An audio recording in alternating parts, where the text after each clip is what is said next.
এটি জাতিক জীয়াই ৰখাৰ সংগ্ৰামত যিসকলে তেজেৰে ইতিহাস লিখিলে তেওঁলোকলৈ মোৰ সশ্ৰদ্ধ প্ৰণাম। শ্বহীদ, প্ৰণামো তোমাক। তপ্ত তীখাৰে অগ্নিশক্তি ৰক্ত বৰ্ণে জ্বলে। তপ্ত তীখাৰে অগ্নিশক্তি ৰক্ত বৰ্ণে জ্বলে জ্বলিলে ৰক্ত ৰঞ্জিত ইতিহাস হ'ব আকৌ বৰ্ণময়। শ্বহীদ, প্ৰণামো তোমাক। স্বজাতিৰ হকে প্ৰাণ ত্যাগী শ্বহীদ হৈ উঠিব জীৱন্ত। সগৌৰৱেৰে খোৱা গগন চুম্বিছে শ্বহীদৰ স্মৃতিসৌধে। লুইতৰ পাৰৰে তুমি দেখা ল'ৰা, তুমিয়েতো বুকু পাতি দিলা। জাতিৰ স্বকীয়তা ৰক্ষাৰ বাবে মৰণকো পণ কৰি তপ্ত বুলেট বুকুত সাৱটি ৰাজপথেদি ঢলি পৰিছিল ৮৬০জন শ্বহীদ। আৰু সেই শ্বহীদৰ বাবে উৎসৰ্গিত এই শ্বহীদ স্মাৰক ক্ষেত্ৰ। শ্বহীদ, প্ৰণামো তোমাক। বুধবাৰে ১১ বজাত মুখ্যমন্ত্ৰীয়ে মুকলি কৰিব বিশাল স্মাৰক। আজিৰ পৰা আৰম্ভ হ'ল নৱনিৰ্মিত শ্বহীদ স্মাৰক ক্ষেত্ৰত বিভিন্ন কাৰ্যসূচী। কিন্তু তাৰ পূৰ্বেই এনেকৈ সজাই পৰাই তোলা হৈছে বৃহৎ স্মাৰকটো।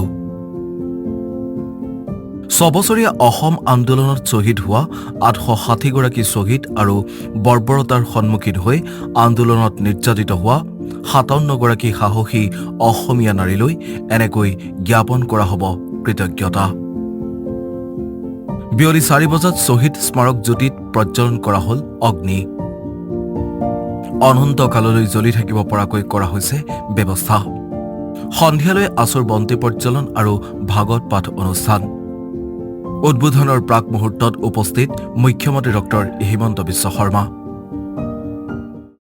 ৰাতিপুৱা ১১ বজাত এই শ্বহীদ স্মাৰক প্ৰকল্প শুভ উদ্বোধন কৰিম। আজি বিয়লি ৪ বজাত আমি শ্বহীদ স্মাৰক জ্যোতিত আমি অগ্নি সংযোগ কৰিম, যাতে এই অনলডাল সদায় জীৱন্ত প্ৰাণৱন্ত হৈ জ্বলি থাকিব পাৰে। শ্বহীদ খৰ্গেশ্বৰ তালুকদাৰৰ মৃত্যুৰ প্ৰায় ৪৫ বছৰ পিছত আমি অসমৰ কৃতজ্ঞ ৰাইজে তেখেতক আৰু ৮৫৫জন শ্বহীদক আমি সন্মান জনাম। অহাকালি এই অনুষ্ঠানটো অসমৰ প্ৰতিখন জিলাতে আমাৰ ৰাইজে চাব আৰু প্ৰতিখন জিলাতে শ্বহীদ প্ৰণামো তোমাক গীতটি পৰিৱেশন কৰিব। ৮৬০গৰাকী শ্বহীদৰ প্ৰতিমূৰ্তি স্থাপনৰ চেষ্টা চলোৱা হৈছে এই স্মাৰকত, য'ত ৪৬০গৰাকী শ্বহীদৰ আবক্ষ মূৰ্তি স্থাপনৰ বিপৰীতে প্ৰায় ৪০০ শ্বহীদক এতিয়ালৈকে কৰিব পৰা নাই চিনাক্ত। এই সন্দৰ্ভতো মন্তব্য কৰিলে মুখ্যমন্ত্ৰীয়ে। কিছু শ্বহীদৰ পৰিচয় উদ্ধাৰ কৰা হৈছে যদিও পৰ্যাপ্ত ফটো বা নাই প্ৰতিকৃতি, সেইবাবে নিৰ্মাণ কৰিব পৰা নাই প্ৰতিমূৰ্তি। কিন্তু তাৰ ব্যৱস্থা কৰিছে ৰাজ্য চৰকাৰে। বিভিন্ন সময়ত ৮৬০জন শ্বহীদো কওঁ, ৮৫৫জনো কওঁ, কিন্তু একজেক্ট কথাটো হৈছে যে নাম ঠিকনা আছে, ফটোগ্ৰাফ নাই।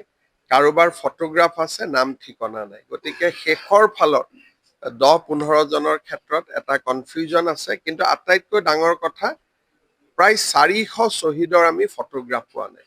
এতিয়া আমি এটা প্ৰকল্প হাতত লৈছো যে তেওঁলোকৰ ভায়েক বা তেওঁলোকৰ ককায়েকক সন্মুখত বহাই তেওঁলোকৰ যিটো একজেক্ট নহ'ব কিন্তু প্ৰায় তেওঁলোকৰ দৰে হ'ব, তেনেকৈ আমি ফটোগ্ৰাফ অংকন কৰাৰ এটা নতুন প্ৰজেক্ট এটাও আমি হাতত লৈছো। বৰ্ণাঢ্য ৰূপত আয়োজন কৰা এই অনুষ্ঠানত উপস্থিত থাকিব শ্বহীদসকলৰ পৰিয়ালৰ লোকসকল। ১০০ কোটি টকা ব্যয় সাপেক্ষে ১১৬ বিঘা ভূমি আগুৰি নিৰ্মাণ কৰা ২২৫ ফুট উচ্চতাৰ এই শ্বহীদ স্মাৰক ক্ষেত্ৰ। বুধবাৰে শ্বহীদ প্ৰণামো তোমাক শীৰ্ষক কাৰ্যসূচীত উপস্থিত থাকিব সদৌ অসম ছাত্ৰ সন্থাৰ প্ৰতিনিধি দল। ভাষা আৰু জাতি ৰক্ষাৰ এই সুদীৰ্ঘ সংগ্ৰামে অসমক দিলে গতি। বুকুৰ ৰক্তেৰে লিখা সেই ভাষা, সেই ত্যাগ এতিয়া যেন পুনৰ হৈ উঠিব প্ৰতিভূ। নিউজ এক্স ৰিপোৰ্ট, আসাম টক্স।